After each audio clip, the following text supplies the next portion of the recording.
Well, how about we turn around and shake somebody's hand this morning? Go ahead and say hello to the folks who are around you. Tell them good morning. Tell them hello. Tell them your name.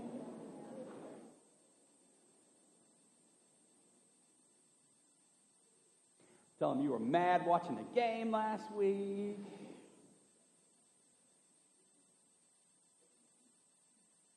I want to say welcome to all of us today, especially if today is your first day joining us at Christ Redeemer. Just want to say welcome. Great to have you with us today. And I want to tell you a story. Story about a guy and a girl, a husband and a wife, Adam and Eve, a fictitious couple. If there's any connection to any of the circumstances in your own life, here is the disclaimer that it's a made-up story. Adam and Eve. Adam and Eve have been married, I don't know, maybe 15 years. Met in high school sweethearts, dated throughout college. Got married a couple years after they graduated from college and began to work. And good marriage, good people, ordinary life. Adam grew up in a typical house in South Louisiana. He is the son of his dad, and he grew up trying to prove himself to his dad. Still trying to prove himself to his dad even now as he's working. Remembers when he was a kid, his own relationship with his dad. His dad was busy a lot working, and Adam didn't understand that when he was a kid. He just knew that dad wasn't at the baseball game. Adam remembers watching his sisters and how their relationship with their dad was distant. As Adam was growing older and dreaming about marrying Eve, Adam said to himself, I'm never going to be like my dad. And he worked hard in his first couple years of marriage. He worked real hard to be the best husband he could be, like present. His first son was born, his firstborn, Andy. He was really excited about Andrew, and he called him Andy, my Andy, and they had a really close relationship when he was really young. And here came his daughter, Erin. Erin, when she was a little kid, she loved the story Rapunzel. And every night, Adam would take the book Rapunzel. You know those books for girls? They're this big, right? And you open the book. He put Erin in his lap. He'd tell the story about the castle, the knight in shining armor. And every night, Erin would fall asleep in Adam's arms.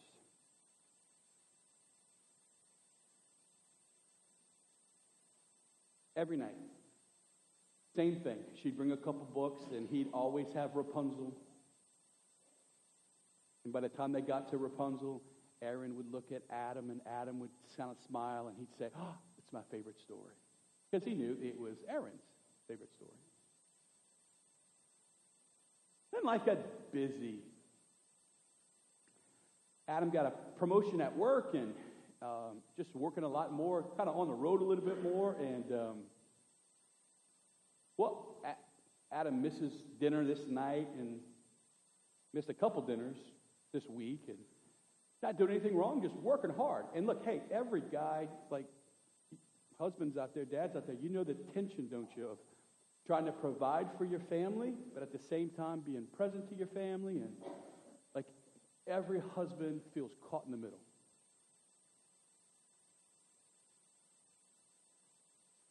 And things are good, right? But, man, Adam, he just gets on the treadmill. Just working hard, and one night after another, one day after another. Boom, 6 years go by. Adam comes in the house one night, and it's late again. Just working late, working hard, on the road. Comes in, sits on the sofa, pops on the TV, ESPN, just keeps clicking. He doesn't really want to watch anything. He hopes nothing's on TV. He doesn't want to focus. He just kind of wants to escape just for a minute. He's feeling all kind of pressure to provide and Catholic school tuition, and man.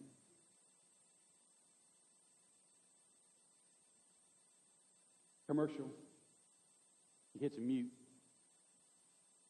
He's kind of staring at the TV, but he doesn't really know what he's looking at. And all of a sudden, from the back room of the house, he hears his wife reading Rapunzel to Aaron.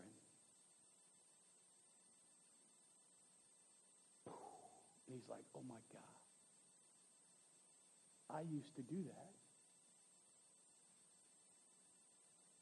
And all of a sudden, his whole life is in front of him, and he realizes he can't remember the last time he tucked his little girl into bed. He can't remember the last time he spent real quality time with him. Hey, it's not his fault. He's doing the best he can, right? Just tough season in life. And he hears his daughter at the end of the story say, thank you, Mommy. When's Daddy coming home?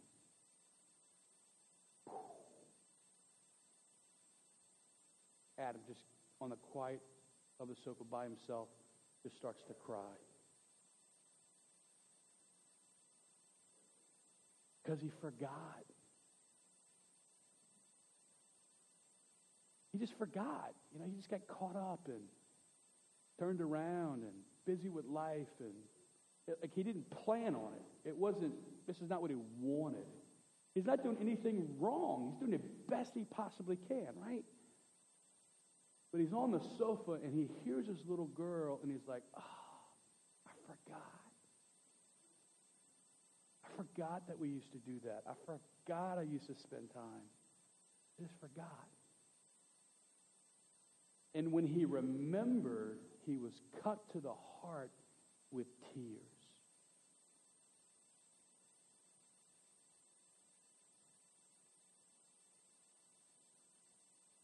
Don't raise your hand, don't nod, but anybody know Adam?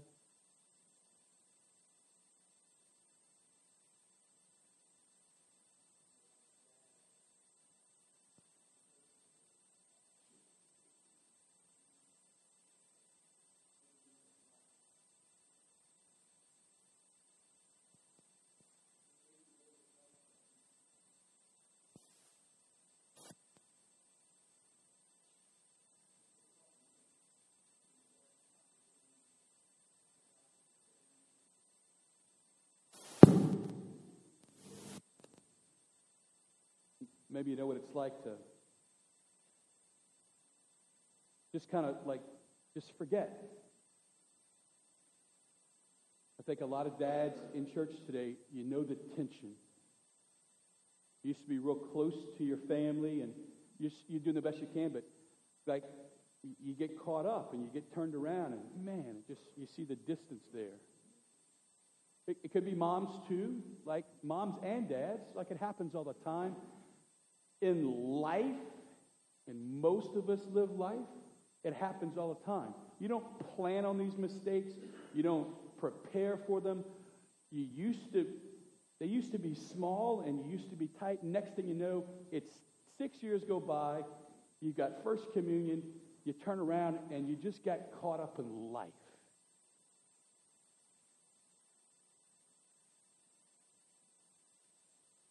Ever been there? Know anybody who's been there? See, the same is true with him.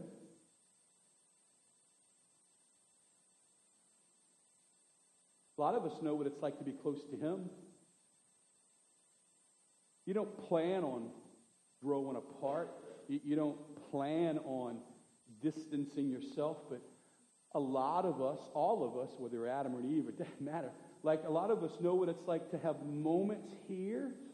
And then how many of us get caught up in life and you get turned around and the next thing you know, you're like, oh, man, I need to get back with God.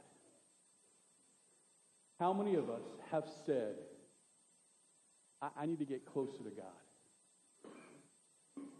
And this is what happens. We forget The same thing that happened to Adam with his daughter is the same thing that happens with all of us with God. We just get caught up in life and get turned around by life. And every once in a while you reach a point in life where you say things like, man, I need to get back. Or you say things like, we need to take a step closer. That's what happened to Israel. Here's the first reading today. I want to tell you a story.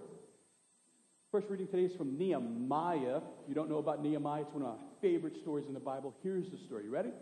Israel forgot. They get caught up. They're worshiping other gods. This is about 600 years before Jesus, okay?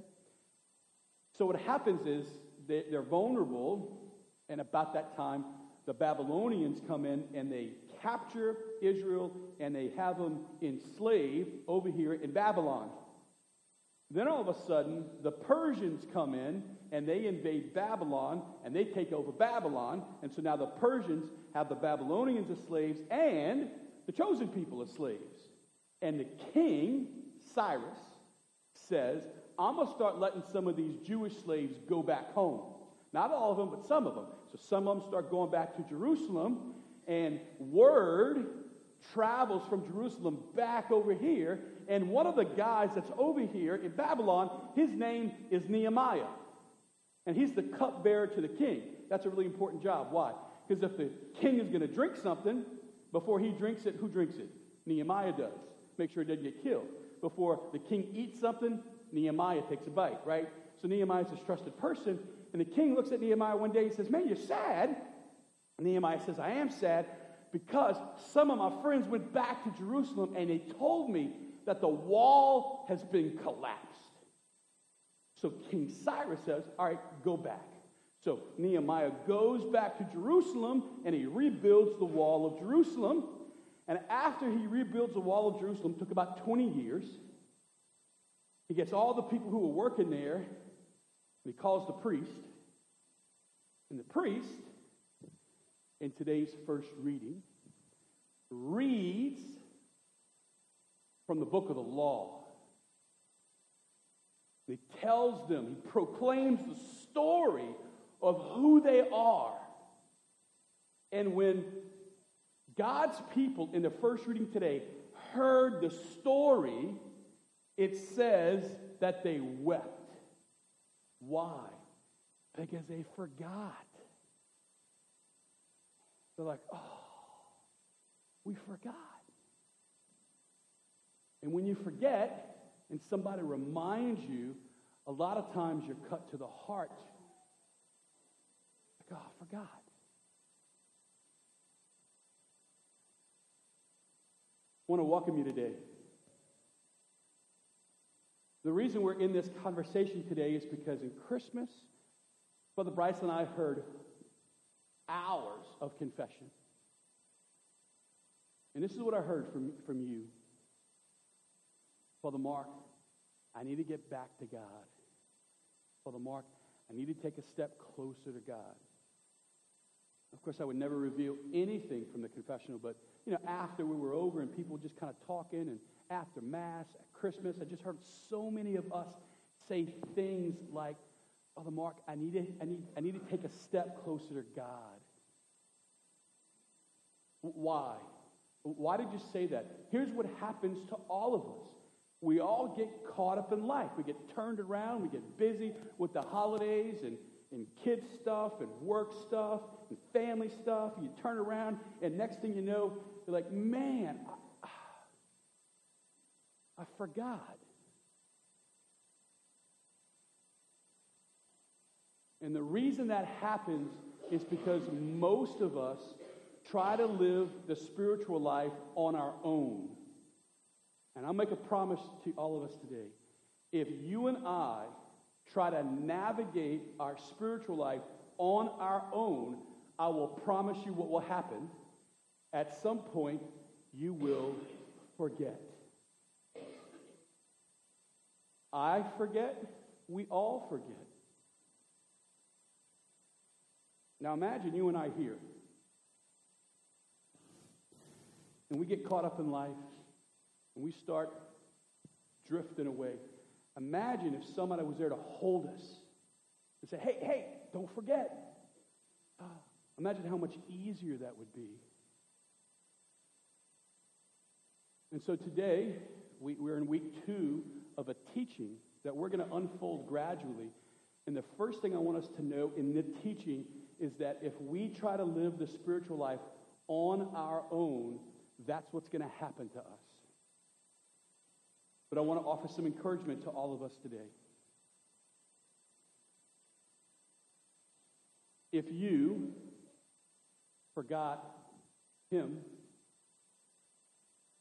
he has never forgotten you.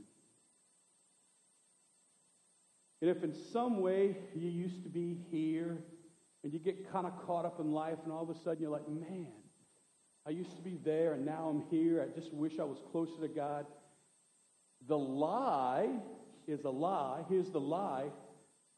I've got to get back to where I was. Here's the truth. When you and I went off over here, he came with us. And even in the darkest moments of sin, even in the deepest moments of loneliness spiritually, all we have to do is say, I need help, and bam, he's right there. He never forgets you.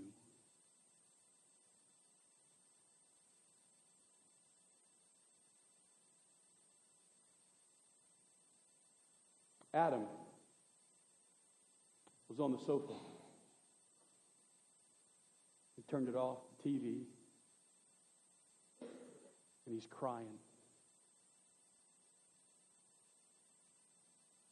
He turns around and his daughter's right there. And his daughter looks at Adam and says, Daddy, I never forgot. Tonight, would you read me that book?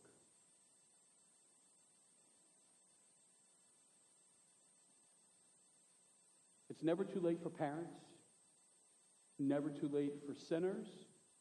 It's never too late for anybody who's ever forgot. And if that's where you are, I want to say welcome today. Great to have you. Be encouraged. God is always with us. God does not keep score. God has been with you on the journey ever since it got tough. And today, all you have to do, take a deep breath, put your focus right back here, and tell him that you forgot. And let him remind you that he has never forgotten us. Amen.